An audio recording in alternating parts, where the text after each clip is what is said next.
Good afternoon. My name is Trey Soto. Thank you so much for joining me for this presentation for the portfolio assignment for communication 424920 under Dr. Craig. This is the challenge presentation, and the challenge that I've chosen to focus on is brand authenticity. We'll be focusing on where it started, what the challenges are, the core concepts, and the program insights regarding brand authenticity. So we're going to go back to where it all started. We're going to wind the clock backwards to when PR started in terms of its authenticity with branding. So what is brand authenticity? An organization that aims transparency and consistency with brand initiatives. This could range from diversity, this could range from representation of its audiences or its consumers or stakeholders, social alignment, so on and so forth. Brands always have something to say. You're not just showing off the product, you're showing off what that product means. So some historical examples could go way back to about almost 100 years ago during the women's suffrage movement of the 1920s, the first wave of feminism. And what we see during this time period is PR companies under Edward Bernays basically jumped on the political bandwagon of the women's suffrage movement by promoting and having a PR campaign on cigarettes. During this time period, cigarettes were basically seen as a sign for power, especially towards men in terms of being in charge of businesses and organizations and so on and so forth. So pushing that on women who are fighting for equal rights to vote will push on women to show this is power. This is what power looks like. And we have seen this domino effect ever since the women's suffrage movement, not just with cigarette companies, though it's a big one that still continues to this day. We also see this with Nike and women. We see this with Disney and representing the LGBTQ plus community. We see this with various film organizations focusing on diversity and inclusion in their films, whether it's part of the plot, whether it's how many actors they have, so on and so forth.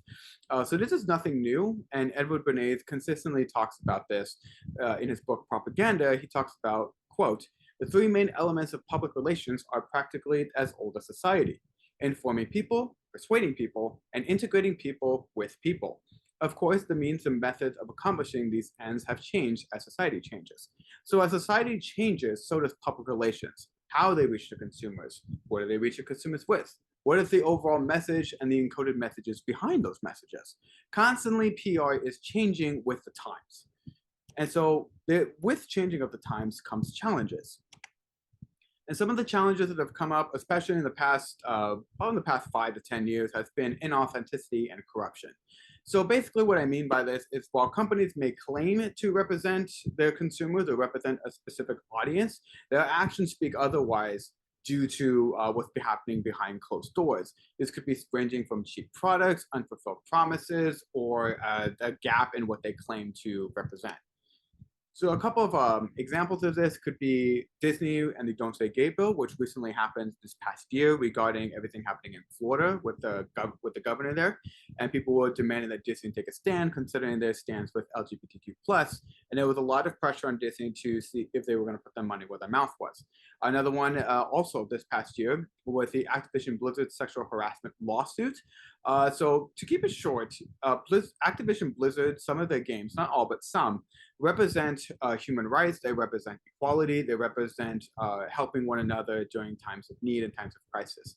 Yet their own organization faced a sexual harassment lawsuit regarding the domination of men in the entire corporation and the lack of awareness regarding what was going on to women and people of color, which staged a walkout, a lawsuit, and a large portion of losing subscribers and followers and gamers as well, especially with new games that were coming out, such as Overwatch 2.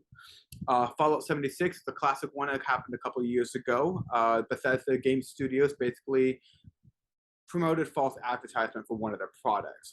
Some of their game that was basically advertised to be the prequel and to be bigger than the previous games had a lot of bugs and glitches. They refused to give refunds, and they refused to refund even some of the packages that came with it, like the $200 nylon package, which basically this package was supposed to come with a canvas, a Fallout 76 canvas bag, as you can see in the presentation. But what actually with the product was a cheap nylon bag, which angered a lot of fans considering they paid over $200 for the entire product. And the company once again refused to give out refunds until they finally were pressured in as their government was getting involved regarding a lawsuit. So these are just some of many examples of brand inauthenticity. And it's one of those things of fans really want something, well, I should say fans, consumers as well as stakeholders really want the authenticity of not just the brand representing what they like, but also representing their core values. So we're going to move on to core concepts. And one of the things that I took away from this entire degree program is the concept that consumers matter. This is not to say that creditors, shareholders, or employees don't matter. What I am saying is stakeholders can make or break an entire organization based on whatever is going on in the situation. Again, with some of the challenges we're seeing, we see this with Bethesda and the Fallout 76 franchise falling through. We see this with Disney and the Don't Say Gay bill, so on and so forth. Consumers matter, and how you reach them also matters. What are you saying about them? How are we delivering to them? Are we keeping true to our word? R. Edward Freeman has a lot to say on stakeholder theory when it comes to running a business. And to summarize much of what he is saying in these quotes right here, which you can read for yourself, business shouldn't be about profit. Business should be about people. Profit comes because of that. The relationship between business and people matters very much, because in order to have a business, you got to be reaching to a certain group of people. And if those people are happy with what you are doing, whether it's through the product you have, the advertisement, or whatever it is you are showing off, then the profit will come as a result. You want to make sure that you are giving the people what they're looking for, you are giving them what they're asking for, or what they desire. Now, that's not to say you have to give into every single demand that consumers have, but you want to do your best to single out what is something that we could deliver on that they are wanting or needing at this time. And along with that comes the meaning of brands. Brand is not just a label that you can slap on a box and just ship it out to whoever is buying it. Brands have meanings and identities on their own. And this is taken off significantly with social media, considering a lot of brands tend to have their own identity in terms of how they interact with people online. So a big one is Chip Bergh, who stepped in to basically save the Levi Jeans Corporation. And he basically flipped the brand around by getting back to the roots of what Levi Jeans is, considering it's one of the oldest clothing corporations in the United States itself. And he has a great quote when talking to consumers themselves. He says, the consumer responds with, "You wear other jeans, but you live in Levi's." I still get goosebumps when I recall that moment. To me, her words captured the essence of our brand. Live in Levi's became our advertisement tagline. That experience is an illustration of how much value you can come from listening to consumers. It's very important that you listen to consumers. It's very important that you understand what it is they want, what it is they need, or what it is that they enjoy about your product. And jumping off of that into a possible new direction, as we've seen with Levi Jeans. It's the jeans to this consumer had a story behind it. The longest story of this article from HBR basically showed that she couldn't part with her jeans because they had memories to her going back to college, despite that they couldn't fit in their clothes anymore.